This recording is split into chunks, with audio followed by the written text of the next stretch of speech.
इस वीडियो में हम लोग क्लास 6 सामाजिक विज्ञान का मॉडल सेट 1 सॉल्व करने वाला है। तो ये आपके आने वाले एग्जाम के लिए बहुत ही इंपॉर्टेंट है। तो चलिए बिना समय गवाए वीडियो को स्टार्ट करते हैं। तो लिखा हुआ सही विकल्प के सामने सही का चिन्ह लगाइए। तो देखिए, बिहार के लोग क्या खाना पसंद करते हैं? तो लिट्टी चोखा। ग्राम पंचायत का प्रमुख कौन होता है? तो मुखिया होता है। जैन धर्म के संस्थापक कौन थे? तो ऋषभ देव थे। ऋषभ देव। गलती से भी महावीर मत मार दीजिएगा। महावीर 24वें तीर्थंकर थे। 24 नंबर पे आते हैं। तो फर्स्ट नंबर पे कौन आते हैं? ऋषभ देव आते हैं। जैन धर्म के संस्थापक ऋषभ देव थे। आंसर में देखिए, आंसर बहुत सारा क्या रहता है? गलती रहता है। गुरु गोविंद सिंह का जन्म कहाँ हुआ था? ना, गुरु गोविंद सिंह का जन्म स्थान कहाँ है? तो पटना सिटी है। पटना सिटी। अगला है टू, रिक्त स्थानों की पूर्ति करे। तो दो ऑप्शन है, इसमें जो सही रहेगा उसी से क्या करना है? भरना है। शेरशाह का मकबरा डैश में है। तो कहाँ है? सासाराम में है। डैश को संसार का छत कहा जाता है। पामीर के पठार को संसार का छत कहा जाता है। मौर्य वंश के बाद मगध पर शासन किया तो कौन किया? शुंग वंश किया। नियम या कानून बनाने का काम डैश करती है। तो कौन करती है? कार्यपालिका करती है। कार्यपालिका। फिर देखिए, स्तंभ क और स्तंभ ख को क्या करना? मिलाना है। BLO। BLO का मतलब होता है बूथ लेवल ऑफिसर। स्तूप यानी क्या? सांची स्तूप। महाबोधि मंदिर बोध गया में है और पृथ्वी को नीला ग्रह कहते हैं। ठीक है, ये सब तो इजी है। 4 देखिए, 4 में क्या लिखा हुआ? 4 प्रश्नों का उत्तर दें। कितना? 6 गो है, इसमें से 4 गो का उत्तर देना है। जो आपको आसान लगे उसका 4 गो का उत्तर देना है। गौतम बुद्ध के अनुसार दुख क्यों होता है? तो देखिए, गौतम बुद्ध के अनुसार दुख का मूल कारण तृष्णा को बताया गया। तृष्णा। ठीक है, अब तृष्णा क्या होता है? जब, अब नहीं जब होगा, जब मनुष्य को इच्छित वस्तु नहीं मिल पाती है, जब मनुष्य को कोई इच्छित वस्तु नहीं मिल पाती है तब उसे दुख होता है। तो तृष्णा को बताते हैं। तृष्णा, ये बोलते हैं ना गौतम बुद्ध कि अगर कोई व्यक्ति है वो चाह रहा है कि ये वस्तु मिले, ठीक है ना, ये चीज मिले, तो अगर उसे नहीं मिल पाता वो चीज तो दुख होता है। तो इसी को बोलते हैं तृष्णा। 2 है, पुरातत्व किसे कहते हैं? तो देखिए, पुरातत्व किसे कहते हैं? प्राचीनतम, पाई छोटा हुआ, प्राचीनतम तथा उत्खनन से प्राप्त अवशेष जिससे ऐतिहासिक जानकारी प्राप्त होती है को पुरातत्व कहते हैं। बस कहते हैं तक लिख दीजिए, बस हो जाएगा। तो प्राचीनतम तथा उत्खनन। उत्खनन मतलब क्या? खोद करके कुछ भी चीज निकालना, गहराई में खोद करके कुछ निकालना। तो जो अवशेष मिला हुआ है ना, जैसे नालंदा का खंडहर, ठीक है, मिला है ना, तो उससे क्या होता है? ऐतिहासिक जानकारी प्राप्त होती है। इसी को क्या कहते हैं? पुरातत्व कहते हैं। पुरातत्व में कुछ भी मिल जाता है, समझे? कुछ भी, जैसे मछली की हड्डी, पक्षी, जानवर, ये सब का हड्डी, मूर्ति, सिक्का, आभूषण, बर्तन, ईंट से बनी इमारतें, पत्थर, ये सब कुछ भी मिल जाता है। मंदिर वंदिर भी। तो उससे हमें पता चल जाता है कि वहां पर वो चीज उपलब्ध था उस समय। 3 है, गोलघर का निर्माण क्यों करवाया गया? तो अनाज रखने के लिए करवाया गया था। तो लिखेंगे, गोलघर का निर्माण अनाज के सुरक्षित भंडारण के उद्देश्य से कराया गया था, कि ताकि अनाज है ना सुरक्षित रख सकें, और जब आप कुछ भी आपातकाल आएगा, जैसे सुखाड़ आएगा, बाढ़ आएगा, तो उस जमा किए गए अनाज का इस्तेमाल किया जाएगा। 4 है, शेरशाह। हाँ होगा, शेरशाह कौन थे? इनका मकबरा कहाँ है? तो देखिए, शेरशाह कौन थे? शेरशाह एक अफगान शासक थे। ठीक है, शेरशाह एक अफगान शासक थे जिसने मुगल बादशाह हुमायूं को हरा कर कुछ समय के लिए देश पर शासन किया। तो वो हुमायूं थे ना, उनको हराया था। ठीक है, और उसके बाद पूछा जाता है कि शेरशाह का मकबरा कहाँ है? तो सासाराम में है। तो लिखेंगे शेरशाह का मकबरा सासाराम में है। वो यहाँ पर लिखना भूल गया है।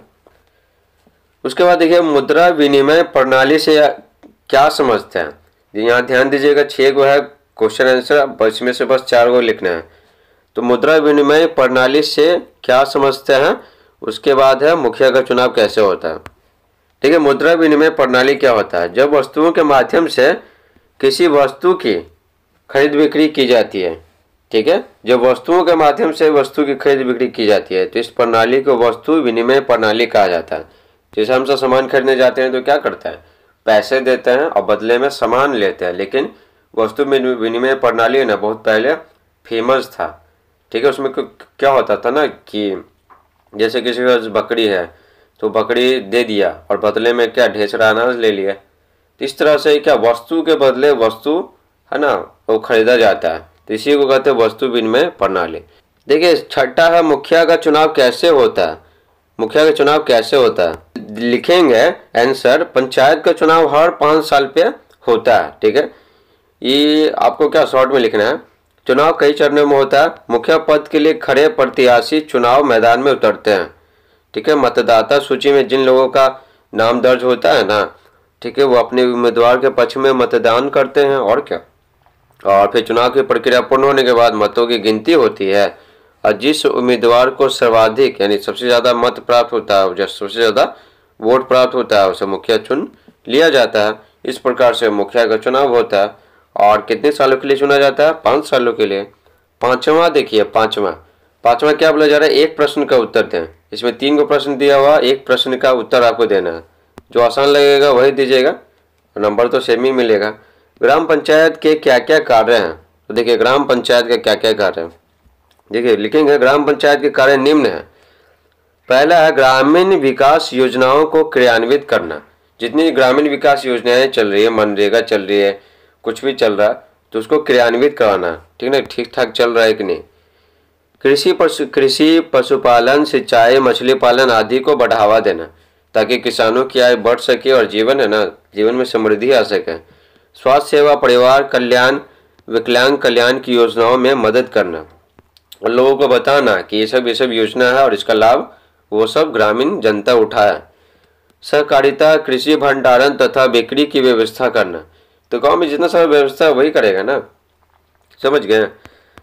और दूसरा मानचित्र के कितने प्रकार होते हैं वर्णन कीजिए। मानचित्र के कितने प्रकार होते हैं, तो देखिए मानचित्र कितने प्रकार के होते हैं। मानचित्र 3 प्रकार के होते हैं, भौतिक मानचित्र, राजनीतिक मानचित्र, ठीक है, ये सब होते हैं भौतिक मानचित्र। देखिए क्या लिखा है, भौतिक मानचित्र राजनीतिक मानचित्रों में पर्वतों पठारों मैदानों नदियों महासागरों आदि को दर्शाया जाता है।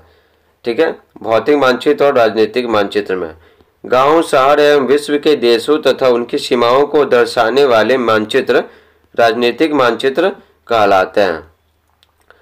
थीमेटिक मानचित्रों में दी गई सूचनाओं के आधार पर इनका नामकरण किया जाता है। तो हो गया 3 मानचित्र, भौतिक मानचित्र, राजनीतिक मानचित्र और थीमेटिक मानचित्र। तो बस यही है। अगला है तीसरा प्रश्न है, मगध के उत्थान में यानी क्या तरक्की में प्राकृतिक संसाधनों की मुख्य भूमिका थी, कैसे। तो देखिए कैसे थी, तो कैसे थे 3 देखिए, मगध के उत्थान में निम्नलिखित प्राकृतिक संसाधनों की मुख्य भूमिका थे। देखिए पहला देखिए, मगध के निकटवर्ती क्षेत्र में पाई जाने वाली खानों से प्राप्त लोहे अच्छे हथियारों के निर्माण में सहायक थे। तो खान है ना, खान से क्या ना अच्छी किस्म के लोहे प्राप्त होते थे जिससे हथियार बनाया जाता था और युद्ध लड़ने में इस्तेमाल किया जाता था। मगध की उर्वर मिट्टी से कृषि के समृद्धि और एवं संपन्नता के कारण शासक वर्ग के लिए आर्थिक संसाधनों की प्राप्ति आसान थी। तो मगध है ना, मगध की उर्वर मिट्टी थे, बहुत ज़्यादा उत्पादन होता था, है ना, चावल गेहूँ जितना सारा चीज़ है उत्पादन बहुत अच्छा होता था। तो है ना, तो राजा को है ना टैक्स अच्छा मिलता था और उस टैक्स का इस्तेमाल करते थे सेना को क्या सैलरी देने में, सब कुछ चलाने के लिए। अब आगे देखिए, मगध के जंगलों में प्रचुर संख्या में हाथी उपलब्ध थे, हाथी, जिस कारण शत्रुओं राज्यों पर विजय प्राप्त करना आसान थे। तो हाथी आराम से मिल जाता था। हाथी तो बहुत बड़ा जानवर होता है जो युद्ध में बहुत ही ज़्यादा काम होता है, ठीक है ना, ज़्यादा काम आता है। 4 मगध की दोनों राजधानियाँ राजगीर पहाड़ियों से और पाटलिपुत्र नदियों से घिरे होने से सुरक्षित था, ठीक है ना। तो जो क्या दुश्मन सेना है ना, तो उसको आने में दिक्कत होता था। 5वां है, गंगा नदी एक महत्वपूर्ण व्यापारिक मार्ग था, इससे राज्य के आर्थिक संसाधनों में वृद्धि हुई। तो गंगा नदी का एक व्यापारिक मार्ग था, उससे है ना व्यापार होता था बड़े बड़े नावों की सहायता से। तो राज्य के आर्थिक संसाधनों में क्या हुआ, वृद्धि हुआ, ठीक है, व्यापार अच्छे से होने लगा तो राज्य तरक्की करने लगा, मगध राज्य। तो आई होप आपको ये वीडियो पसंद आया होगा। अगर पसंद आया तो वीडियो को लाइक कीजिए।